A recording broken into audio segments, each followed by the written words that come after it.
Jess. Welcome back to the Not Carrie Bradshaw YouTube channel.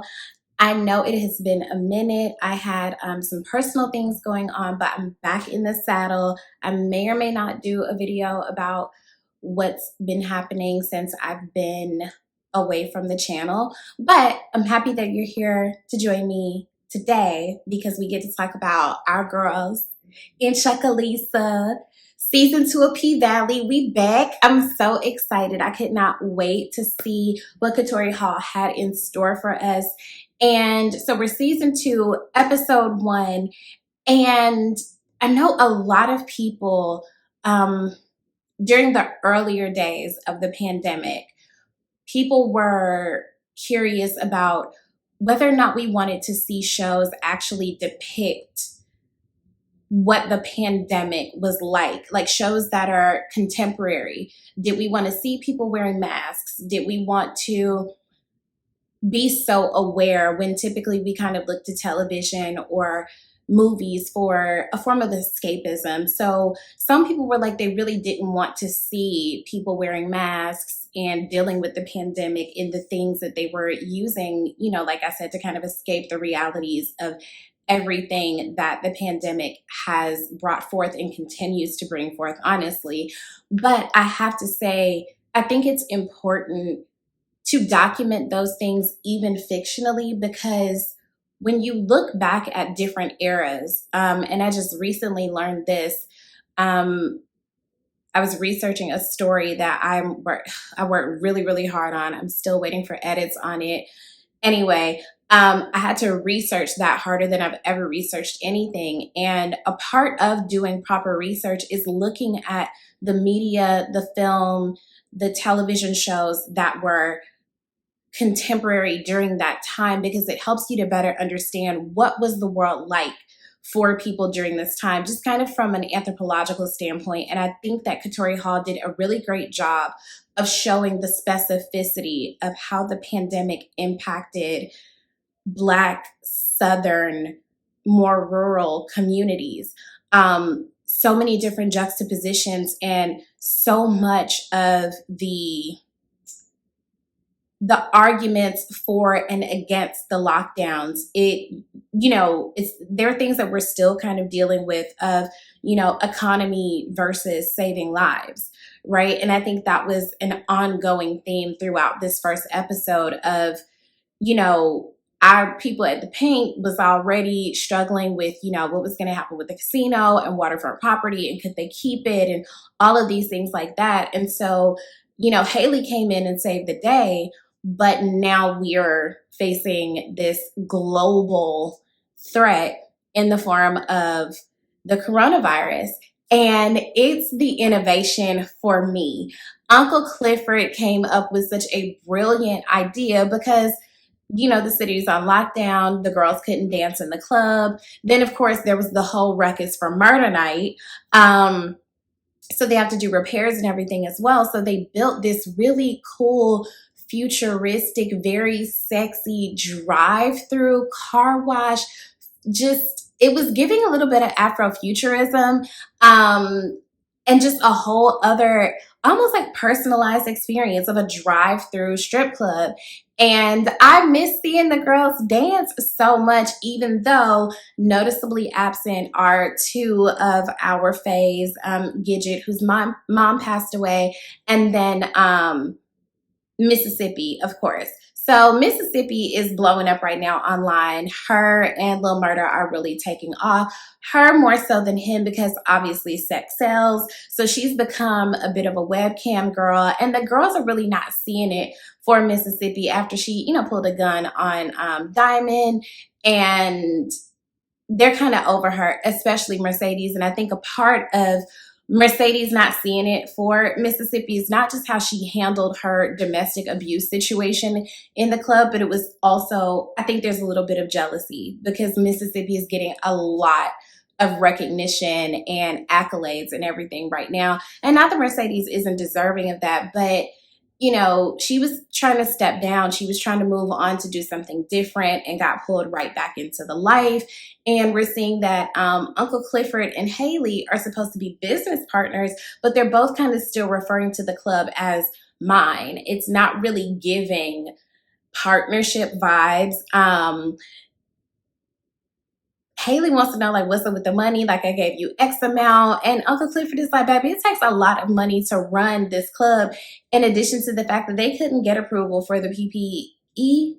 Was it PPE loans? Is that what they were called? The things that people were scamming with? They couldn't get approval for that federal monetary relief for their business. So Uncle Clifford is really being, you know, like house mother to all these girls, making sure that their bills are paid and that they're taken care of while the club isn't open. And then building this whole futuristic concept of a vagina costs money too. So there's a lot that they have to pay for on the front end, in addition to the fact that a lot of people weren't employed during this time. And we even, you know, the scene opens with this guy who is just like in a house full of kids, and he leaves, and, you know, fork in the road. Do you go see some fine naked women, or do you go to Patrice Woodbine's church that she basically stole from her child? You know, he opts for the more fun option, and I can't say that I blame him for that. But the partnership is a bit shaky between Uncle Clifford and Haley, and we'll see how that works out. That's, you know, it's an ongoing storyline. Meanwhile, Mississippi is really kind of being put on lockdown. Like, Derek does not want her to go back to the club. Derek feels like you can do everything that you want to do with your career from this room, from the privacy of this room, and you can be here where I can keep an eye on you and you can take care of this baby. You know, continuing to be a controlling asshole. And it's like, I'm still just not over the fact that her baby daddy is white, and I'm also not over the fact that he is a raging racist. And Mississippi sneaks out of the house to basically pull up on Diamond, who is doing security at the Dollar Tree and, you know, trying to enforce mask mandates. And he's really not seeing it for her. You know, he doesn't really want an apology from her. And, you know, tells her, like, your baby daddy called us gutter niggas, you know, with a hard ER. What you think he's saying about you? And she doesn't believe him. And it's like, there's no way that you believe that he's lying. Like, why would he lie at this point? But he's really not here for the apology. And it was really, honestly, kind of giving that ending scene in ATL with Nunu, you know, with the whole give me back my necklace thing, that whole thing. And it's like the fact that you have to plot to leave your own house. Like, you don't have to live like this. Meanwhile, the streets are hungry for Lil Murda to drop a new track. So him and the DJ, you know, are coming up with some new beats, some new sounds, giving the girls a new vibe. And he wants to go on tour. So he's stuck with his cousin as his manager, who is working at a funeral home and sleeping in a casket, taking a nap in a casket. I don't know, why would you do that?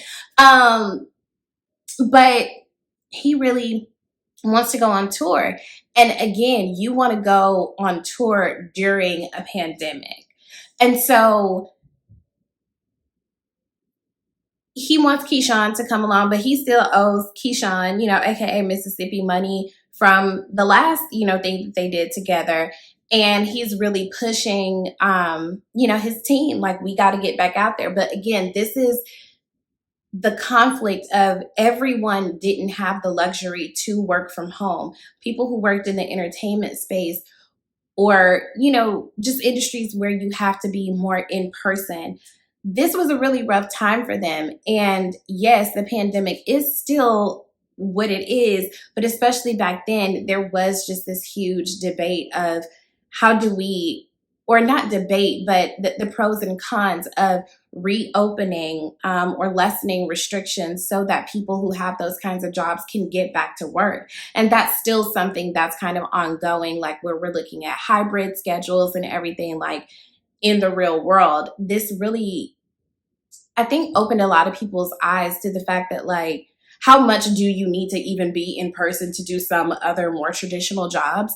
So it's upended a lot. But in the world of P Valley, these people need to be to work so that they can make money and take care of themselves. This is already kind of a forgotten place that really needs to be rejuvenated. And so you have an economy that's already struggling, and it gets hit with something like this, things aren't going to go great, right? So Lil Murda has also been hitting up Uncle Clifford. and been getting left on red for months. And good for Uncle Clifford. Like, stand your ground, girl. Don't let nobody play in your face. We could all learn a good lesson from Uncle Clifford. Like, I'm going to carry that with myself. IRL. Don't let nobody play in your face like that. Leave him on red. If he wanted to, he would have. Okay. And the fact that Lil Murda was like, you act like I snatched off your wig. It's like, okay, dial it down. Meanwhile, the mayor has died of COVID, and the mayor had lots of baby mama drama going on. I do want to pull over right here to say the cinematography this episode was absolutely stunning. The lighting, the use of even just like the color at the mayor's funeral, I thought was just so beautiful. And it's also just so Black. Like, that's what we do. I don't know if white people do that, but I know we do that. And I thought it was really beautifully shot. But his wife, Andre's wife, comes in as a healthcare worker. And I think this was a really important part to show as well of like what healthcare workers had to go through of like trying to protect their families from COVID. You know, coming in a different entrance and putting your clothes immediately in like a hazard bag and, you know, living separately. And I was really irritated that he was upstairs, you know, playing video games and couldn't even be bothered to refill my good sis refrigerator down there where she's trying to save lives. And she's lost 7 patients in one day, which was an improvement because she lost like 12 the day before. This was a really hard time. And I'm happy that Katori Hall captured that for us. Because again, it's a snapshot of contemporary culture, of contemporary life. And years from now, when people want to know how the pandemic impacted Black, Southern, rural communities, they can look back at this and know more so the specificity of what it was, even though it's fictional. She doesn't want Andre to go to the funeral. And that was a really tough time IRL, where we were losing a lot of people, but funerals were like super spreader events. So you couldn't even properly mourn people the way that you really wanted to. And, you know, he's like, I have to go and pay my respects because they, you know, left not on great terms. And he still wants to go and pay his respects to his godfather. And his wife is like, you know, please don't go. These were real life conversations that people were having in the midst of this situation. And still now there are still people who feel like they're being gaslighted by everyone else in the world who's just moving on from the pandemic as if it's not still present. Like, we haven't overcome this obstacle. He decides to go anyway, and he tells her that he's going to, you know, take all necessary precautions. He does and he doesn't. And he sees Haley. I was not in love with that scene. It felt a little bit heavy-handed. I know what they were going for, like the film noir kind of vibe, but it felt a little bit cheesy to me, just like her standing in the shadow and like smoking a cigarette. It just felt a little bit cheesy. But, you know, they talked, whatever, sure. So the funeral, again, I thought was gorgeous. I loved Uncle Clifford's look for the repast, and I love how all of the guys receive Uncle Clifford. I'm happy to see Black people just being receptive of and not being terrible, you know, towards a Black femme presenting person. I'm really tired of seeing that in real life, so it made me happy to not have to see it on this show. And of course, you know, she slid through so she could get some chitlins for her mama, because that's what you do.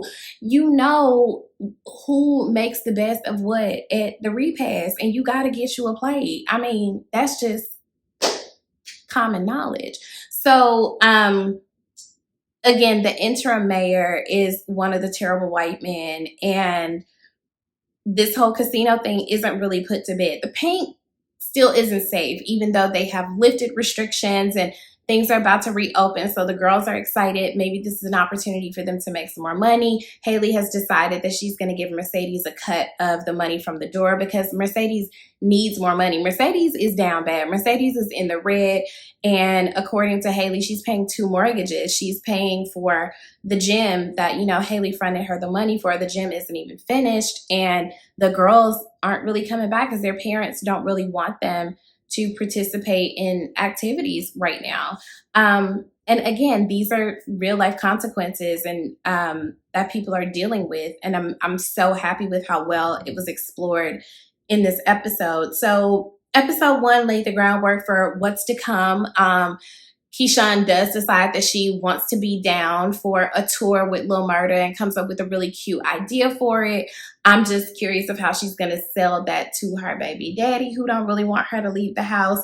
And is he going to come around and create more conflict for her as her star is rising? Because it's bad enough to be in a non-physically abusive relationship where your partner doesn't really support your growth professionally. But to be in a physically abusive relationship where that's the dynamic, it's much more detrimental. I thought the scene where she crawled into the bed with the baby and gave her like a very Black Southern version of Rapunzel, that was really cute. But I thought that scene was really beautiful. But it just always makes me think. I know domestic violence is it's hard to talk about it without seeming like you're victim blaming.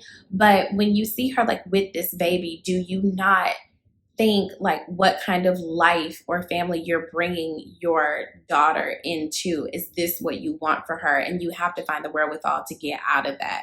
And I know that's very hard for domestic abuse victims. It's not as easy as just getting up and leaving. And even when you have resources and you have people who say, I will be here for you and we will, support you, it's still a hard thing to leave and to get out of. And I'm really hoping that this season we see her remove herself from that completely. I'm also curious, is the paint haunted? Because they did get rid of that man's body, and I'm just curious, is the boom boom room haunted? Because there was a cold breeze that came through that thing. So I'm excited for the rest of this season. I'm excited to see what's going to happen with these white people and how they, may come down on our folks.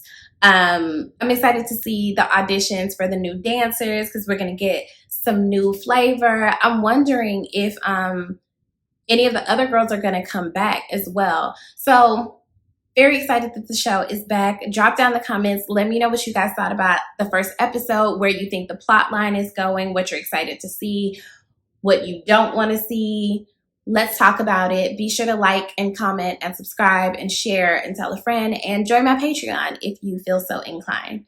Thanks, guys. Bye.